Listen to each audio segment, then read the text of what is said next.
최근 커뮤니티를 달군 유명한 짤이 하나 있죠. 조앤 윌리엄스 캘리포니아 대학 교수가 지난해 한국의 합계 출산율을 듣고 양손으로 머리를 부여잡으며 한 말인데요. 최근 2분기 대한민국의 출산율이 공개되어서 화제가 되고 있죠. 무려 0.7입니다.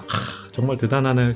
이게 정말 무서운 게 이게 또 깰 수 있어요. 0.6명까지도 갈 수 있다는 이야기가 나오고 있거든요. 왜냐하면 통상적으로 하반기 출산율이 더 낮다고 합니다. 그래서 이걸 고려하면 연내 0.7명 선마저 무너질 수 있다는 전망이 나오고 있는 거죠. 그래서 정말 많은 사회 각 분야에서 이 저출산에 대해 고민하고 또 걱정하고 있습니다. 근데 우리랑 다르게 인구가 너무 많이 늘어서 걱정을 하고 있는 나라가 있다면 믿기시나요? 네, 실제로 존재합니다. 바로 이집트인데요. 최근 LCC 이집트 대통령은 이날 내각회의에서 인구 증가에 대한 우려를 표하면서 산하 제한 정책 시행을 촉구했다고 해요. 출산 규제책이 시행되지 않으면 재앙이 초래될 수 있다면서 인구 과잉 문제는 이집트 사회 전반에 부담을 주고 있다고 말했죠. 아니 어디는 인구가 없어서 난리인데 여긴 또 인구가 너무 많이 늘어서 문제라고요. 도대체 왜 이집트는 인구를 줄이려고 할까요? 오늘 스토크에서는 이집트가 산하 제한 정책을 펼치려는 그 이유와 출산율과 경제의 관계에 대해서 한번 알아보고자 합니다. 안녕하세요. 저는 김영빈이고 미래의 가난에 대비하는 채널 스토크 지금 시작합니다.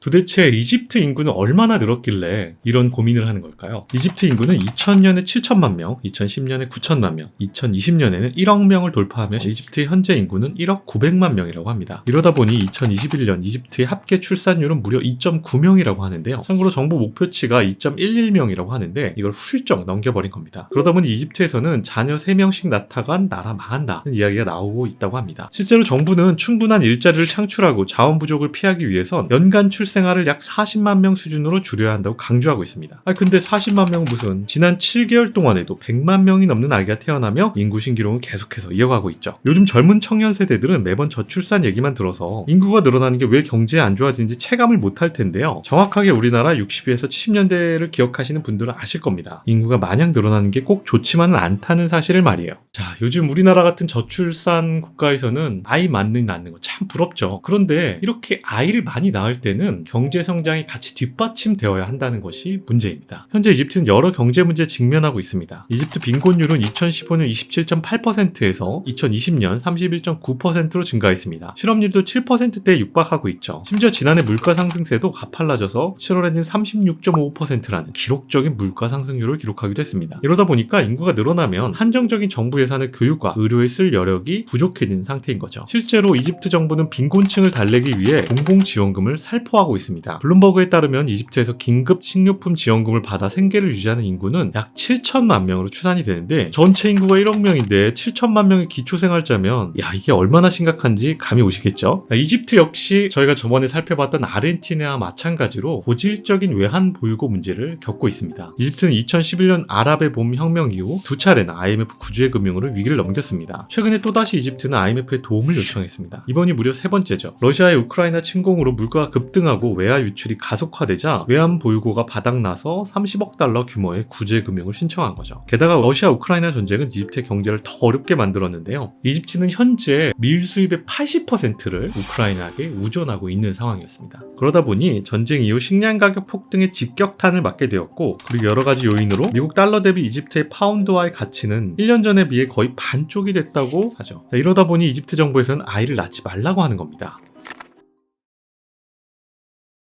자, 그렇다면 이집트 정부는 과연 인구 감소를 위해 특별한 노력을 하고 있었을까요? 네, 많은 노력을 사실 기울이고 있었습니다. 특히 우리나라 사람들은 다 아는 산하 제한 정책을 하고 있어요. 우리나라 70년대 하던 캠페인 기억하나요? 덮어놓고 나와보면 거짓골을 못 면한다 같은 표현 말이죠. 그걸 이집트는 지금 2023년에 하고 있습니다. 이집트 정부는 2018년부터 두 자녀면 충분하다는 내용의 캠페인을 펼쳤습니다. 그러나 효과를 보지 못하고 있어요. 그러다 보니 최근 LCC 대통령은 중국의 인구 감소를 예시로 들면서 한 자녀 정책이 인구 통제 정책이 성공했다고 평하기도 했죠. 오죽하면 종교까지도 발벗고 나서서 이 문제를 해결하기 위해서 동참했습니다. 아시겠지만 이집트는 인구 비중의 90%가 이슬람교도거든요. 이 이슬람교를 믿는 많은 분들이 다자녀를 축복으로 여기는 전통을 가지고 있다고 해요. 특히 이집트에서는 종교적 가르침을 오해하거나 의도적으로 잘못 해석해 가족 계획을 터부시하는 관습도 영향을 미치고 있다고 하죠. 그렇게 인구 과잉에 대한 우려가 점점 커지니까 이집트의 율법 해석 기관이 직접 산하 제한을 옹호하고 나섰습니다. 종교적 가르침을 오해하거나 잘못 해석하고 있다면서 산하 제한과 이에 관한 규정을 성명은 신의 뜻에 대한 참견이 아니다라는 메시지를 전파하고 있죠. 즉 최고 율법 해석기관이 이런 메시지를 던진 것은 이집트의 주류인 이슬람 교도들이 산하 제한에 대한 잘못된 종교적 해석을 하고 있으며 이것이 가파른 인구 증가로 이어지고 있다는 판단에 따른 건데, 문제는 별 효과가 없다는 거예요. 사실 인구 절벽에 직면한 유럽과 아시아와 달리 이처럼 인구가 계속 불어나는 원인이 과학적으로 입증되진 않고 있죠. 마치 저출산 문제가 해답을 찾기 어려운 것처럼 이집트도 인구 증가에 대한 명확한 해결책을 꺼내지 못하는 상황입니다. 매번 출산율 얘기가 나올 때마다 주변에 사람들이 그러거든요. 참 듣기 싫다. 왜 공포감을 유발하고 그러냐. 근데 이 공포감을 유발하는 게 저나 우리나라 사람들이 아닙니다. 실제로 전 세계의 석학들과 인구학자들, 심지어 일론 머스크도 관심을 보이고 있습니다. 이 출산율 문제에 대해서요. 기억하시죠? 왜 머스크가 한국이 홍콩과 함께 세계에서 가장 빠른 인구 붕괴를 겪고 있어 라며 X에 남겼었죠. 심지어 소멸국가 1호 타이틀은 옥스퍼드 교수님이 5월에 방한하셔서 친히 남기고 가신 이야기이기도 하죠. 출산율은 우리 경제랑 가장 밀접한 연관을 가지고 있습니다.